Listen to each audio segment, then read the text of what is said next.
The other thing, then we also want to pray about Bob. Hopefully Bob's going to be home within a couple weeks. He's working, he's doing his walking, he's able to get up and get down. There's just a couple other things he's got to be able to do to go home.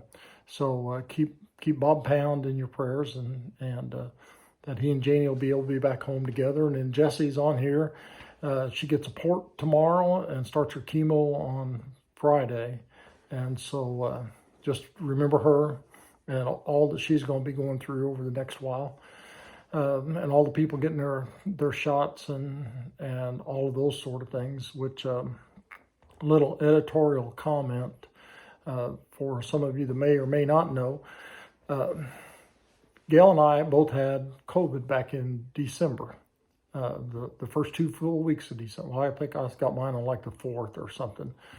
But anyway, we went to get our shots last Saturday, and Gail, in her infinite wisdom, I never thought about it. She asked them, said, if we've had COVID already, is this going to cause any problems?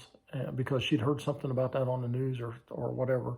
And the nurse said, if the CDC's guidelines are that you do not have a shot within 90 days of having COVID. And Gail said it's only been about 60. So the nurse said, well, I can't tell you what to do. I'm just telling you what to. I said, okay.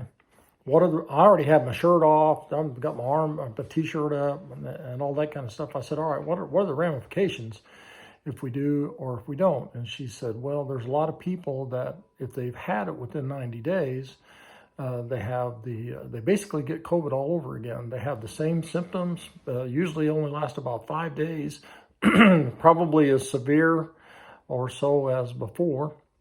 And I said, well, what happens if we don't get it? And she said, oh, not a whole lot. And Gail said, well, how long does your immunity last? And she said, at least 90 days. Now they're thinking 180 or more. So I said, so what you're telling me is if I get the shot, I'm probably going to be sick for 5 days, really sick like I was before. And if I don't get the shot, I'm immune and I'm not going to get sick. And she said, yeah, that's pretty well it. So we were out of there. We went and scheduled it for about 100 and some odd days out, and we're going to go back and get it. So the reason I'm telling you that is if you with all the vaccines, I've been telling everybody, get your vaccine, get your vaccine, get your vaccine. We tried to get ours, but if it's within that 90 days, then you want to let it go. The other thing, I talked to Steve, Dr. Waltz, about it Sunday, and he said the other part too is that they know you're pretty well immune for at least 90 days. And he said same thing. There are studies that show it's a little bit longer, and that since you're immune, if in that 90 days, please don't get a shot during that period of time so that somebody who's not immune can have it. That makes a lot of sense too. So we were kind of glad we didn't get it. But anyway, all the people that are trying to get them, all the people that need to get them, and all those kind of things. And then, all the people that are just working those things and in the hospitals and all the spots we talk about it every week. So let's bow our heads and go to prayer. Father, we thank you for this time to get together on this evening, even though we're scattered all over town, all over the county, all over the state, and even all over the country. And Lord, we're just thankful for everybody that joins with us together tonight. And we just pray for these folks that we have mentioned on this evening. And Lord, those that are on our prayer list every week and week by week. And we just pray for each one of them, your grace and healing, comfort and peace, strength, Lord, and all these things. And we do pray for those that are working, Lord, to protect us in whatever way it can be, the soldiers and their families, the first responders, Lord, the ones that work in the hospitals, the clinics, and all the places that are really exposed to the virus, and those that are working in the nursing homes and just all those things, Lord. We pray for our church, for all that are a part of our church and are all a part of the church, Lord, that you will just give us guidance, Lord, and just shine your light upon us, hold us in your arms, and carry us when we need carrying. All these things we ask in Jesus' name. Amen. Well, I did tell you that Valentine's Day is coming up. Hopefully you all understand that. You few guys that are on here, don't forget to get your card and all that. And I heard a couple interesting Valentine stories. And one of them was that this man had been dating this librarian for quite a while. He started going in and checking out books, and he got checking out the librarian, and then instead of taking books out, he was taking the librarian out, and he decided that he was going to propose to her, but he didn't have enough money for a ring. So one day he came in, after they'd been dating about a year and a half, went to digging through her desk, through all of her drawers, and he was digging like he knew what he was looking for, but she couldn't figure out what was going on. And she asked him, can I help you with something? Can I help you find? He said, no, I'll get it in a minute. And finally he comes out with this big old stamp that was about that wide and hits the ink pad a few times and stamps it across the back of her hand. And she pulled it up and looked at it. He said, I don't have an engagement ring. I just want everybody to understand what's going on. And it said, out of circulation. So I thought that one was pretty good. And then, I don't know if this one's a Valentine story or not, but there was a lady who was talking about, she'd been divorced for a couple of years and things were pretty good between she and her husband. They were raising kids together. And so one time she went out for something, to go to the store or go shopping or something along that line. And her ex-husband was watching the kids. Well, before she'd went out that day, she decided it was kind of time to get back into the dating thing. And that was kind of before all this, these social sites that you get on, eHarmony and all those kind of things. And there were ads in the paper. So she had looked at the paper and read these ads from these different guys, and she circled 3 of them. And then she forgot and left it laying on the counter. So her ex-husband's there and watching the kids, and he happened to see the newspaper. So she come home that night, and he said, hey, I noticed you've been looking at the newspaper, and I saw those 3 things that you had circled. And she was kind of feeling a little bit embarrassed about him, didn't know really what to say or what to do. And he said, don't worry about calling that one in the middle. He said, that's me. I don't think it's going to work out for you. And then this one I know. Back when I worked at Greencastle, there was a guy that worked with me, and his name was Kevin Timberman. And if you're on here from Eugene and Newport, you might remember him. He's come in and done lay speaking for me a few times.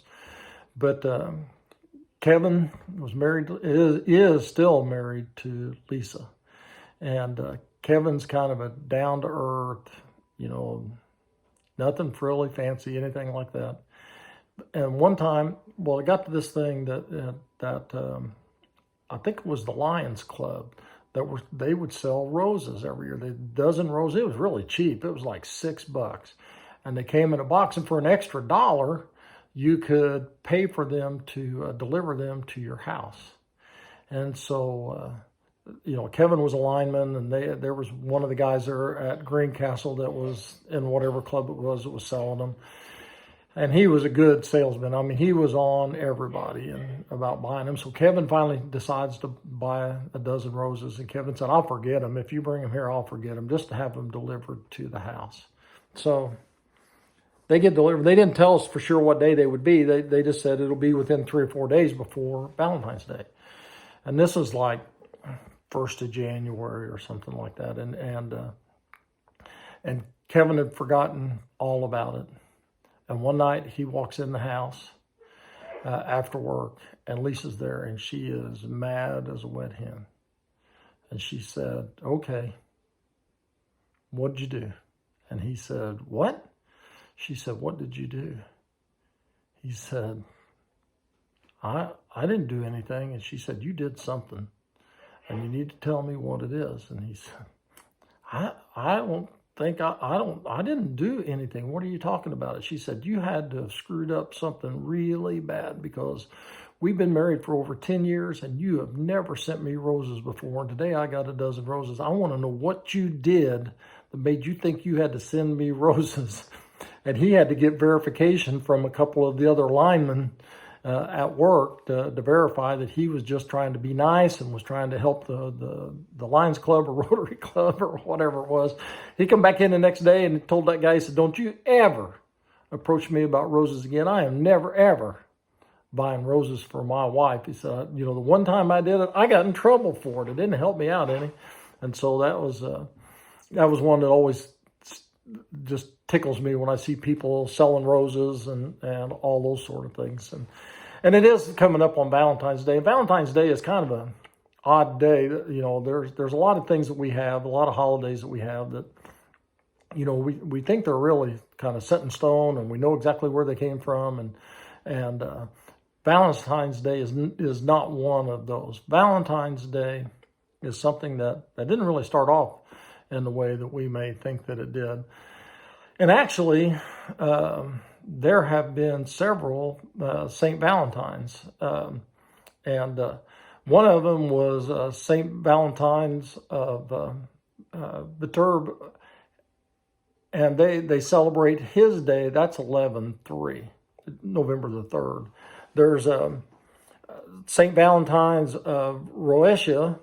They celebrate that one on January the 7th. This is kind of through the Catholic Church and in a lot of places around the world. For you women, there was actually a woman, St. Valentina. She was a virgin who was martyred in July of 308. And so there are some people that celebrate Valentine's Day in her honor on July the 25th of every year. But even the original Valentine's that goes all the way back, it goes back to about 260, 270. And there's two different stories. One of them is that Emperor Claudius, and this is during when some of the Christian persecutions were still going on. But Claudius II, actually came up with this idea, or this philosophy maybe is a better way to put it, that soldiers fight better if they're not married. If they're married, then they may not fight to the death because they got a wife and kids at home. And so they may run and skedaddle during a battle. But if they don't have kids, they don't have any reason to run, and so they might fight more. And so he put out an order that young men were not allowed to marry until they were old enough to retire from the army. And St. Valentine, or Valentine's, as he was then known, he really wasn't a saint for a couple hundred years later, secretly married couples on the side against the law of the Roman Empire, and was finally discovered by the emperor's forces, and they arrested him and had him beheaded outside of Rome. So that's one of the stories. The other story is that Valentine was a man who helped imprisoned martyrs, the martyrs to be, they imprisoned Christians and other people who were innocent, helped get them out of jail. Sometimes he would pay off the jailer. Sometimes he would help to have a little group that would help distract the jailers, and somebody else would help him get out, and all those sort of things. And so it was finally discovered what he was doing, and he was put in jail.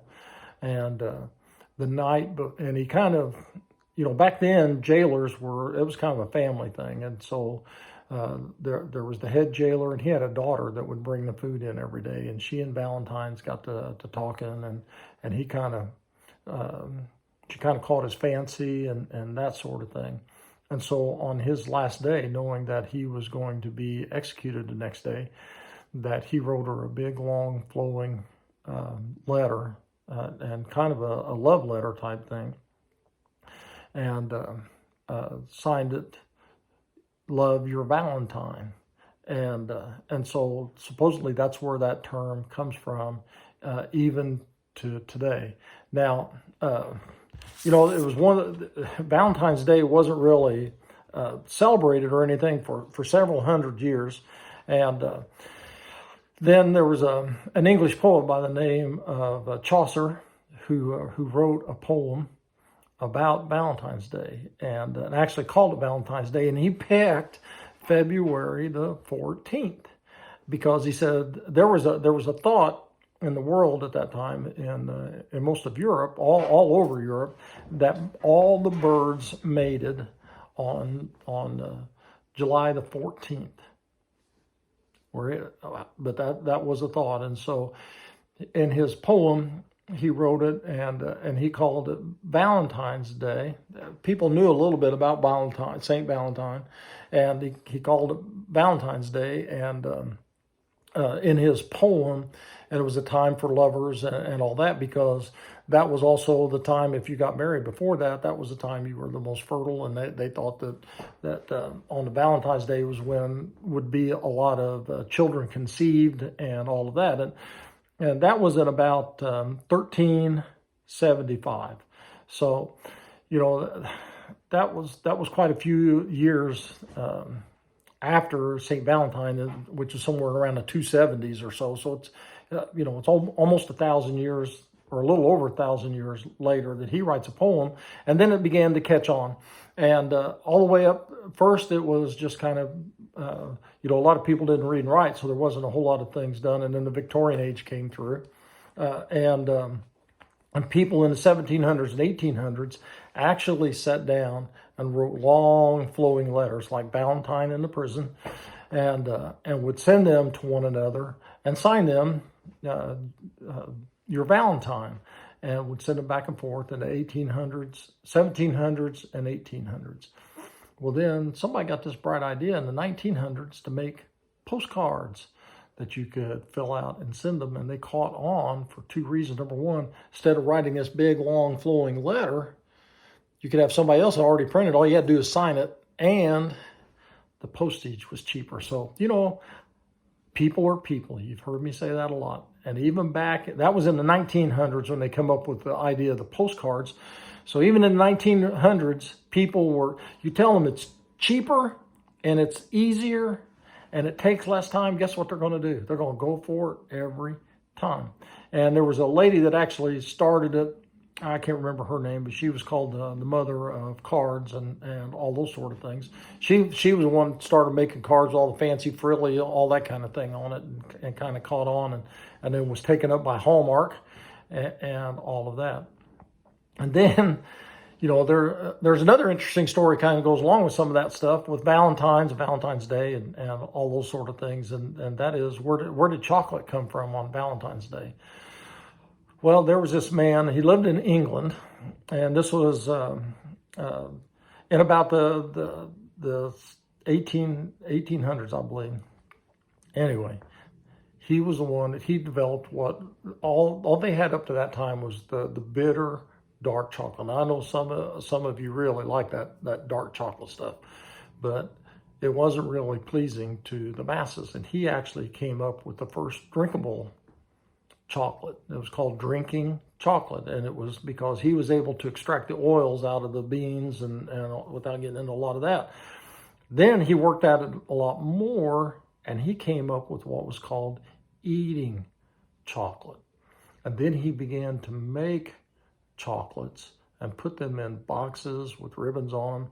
And it's said that he wasn't the first one to use the heart box, but he was the one that developed the whole idea of the real fancy heart box full of chocolates, because back then, people didn't have a lot of closet space, a lot of things, and they had wardrobes and they stored stuff in boxes, and they would take those heart-shaped boxes and put all their kind of romantic stuff in there, including locks of hair, ribbons, cards that people had sent, and all that. Oh, and by the way, you have heard of him, and not so much for his eating chocolate, but for a certain kind of eating chocolate. It's a commercial. It's kind of like the Hershey's Kisses commercial at Christmas. It's one that comes on every year. Starts about a month or so before Easter and comes on, and it's the one that has all the different animals trying to make the sound of the bunny. You got the big lion trying to go buck, and or the sound of a chicken, buck, buck, buck, buck, and then it comes out. They're all, who we're talking about. His name was Richard Cadbury. So if you ever wonder where Cadbury chocolates came from, he was the first one to come up with chocolate candy, and was smart enough of a man that knew that all these people that are wanting to give nice things on Valentine's Day, it also makes it nice and easy. Pick up a box of chocolates, hand it to somebody, you're done. And so he kind of did that. And it's one of those things that either way you look at it or however you look at it, I think the real story of Valentine, of Saint Valentine, either one of the first two that we really go back to. Like I said, there were several others along the way, and because that name actually means strength or strong or fortitude and those sort of things. So, but what makes them, to me, what makes them special within the church, it wasn't about the romantic things that they even became, whichever one of them it was. And some people think that it may have been the same person that was doing the marriages, got arrested, was helping people get out, got put in the prison, was doing all those things together. And it's just one. Some say it's two. But here's the thing about it.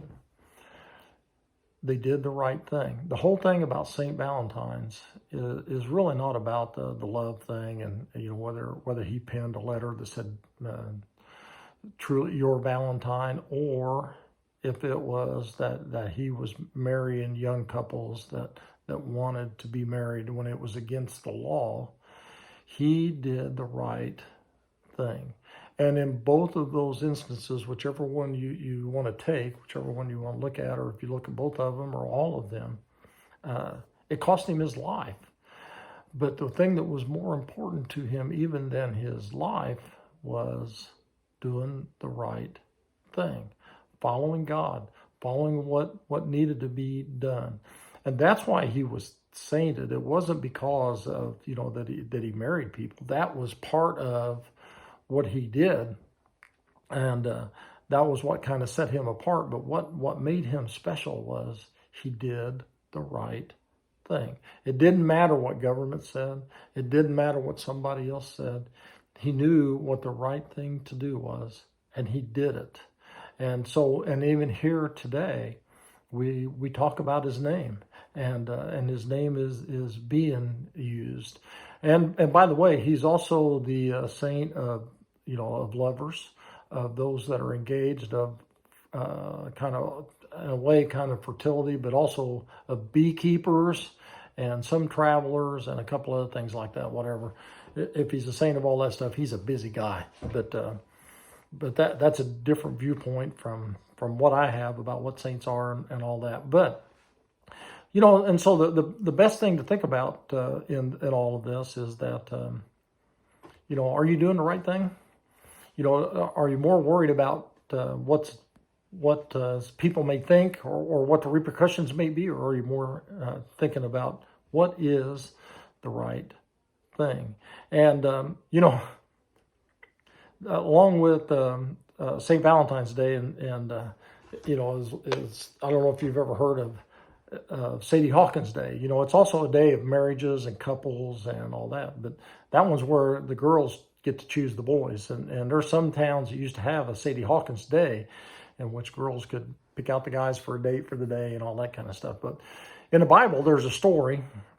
I'm going to read it for you here in just a minute, in which they were trying to do the right thing. They had kind of got overzealous on some things. This is out of the book of Judges at the very end. But as it ended up, there were people within the tribe of Benjamin. There were no girls, and because of war and different things along that line. And so they had about 600 Benjamites, whatever, guys from the tribe of Benjamin. And there were no women they were the only men left, and there was no women for them to marry, and they were afraid that the tribe would die out. Now, in the course of all this, and because of some things that the people from the tribe of Benjamin had done, all the rest of the tribes made a pact among them, actually a pledge before God, that no one would ever give their daughter as a bride to anyone from the tribe of Benjamin. And now they got a quandary. If there's no women in Benjamin, and all there are 600 men left, and we can't give them their wives, they're also not allowed to marry outside of the Jewish people of the 12 tribes. So you got the other 11 saying, we're not giving them any wives, and they can't marry from anybody outside of the Jewish faith or the Jewish bloodlines. And so 600 guys are going to die off, and the tribe's going to be gone. So what they decided to do was They went to this one town that didn't participate in the battle, basically stayed home.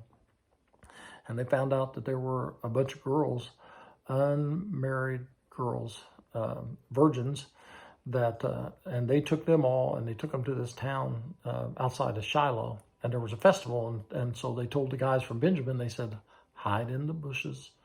When the girls come out dancing and singing like we always do during that time, go out, grab one, take them home. They're your wife, and all of that. And just to tell you, just to show you, I'm not just telling you some kind of wild story. People are people. This is out of Judges chapter 21. The men of Israel had taken an oath at Mitzvah. Not one of us will give his daughter in marriage to a Benjamite.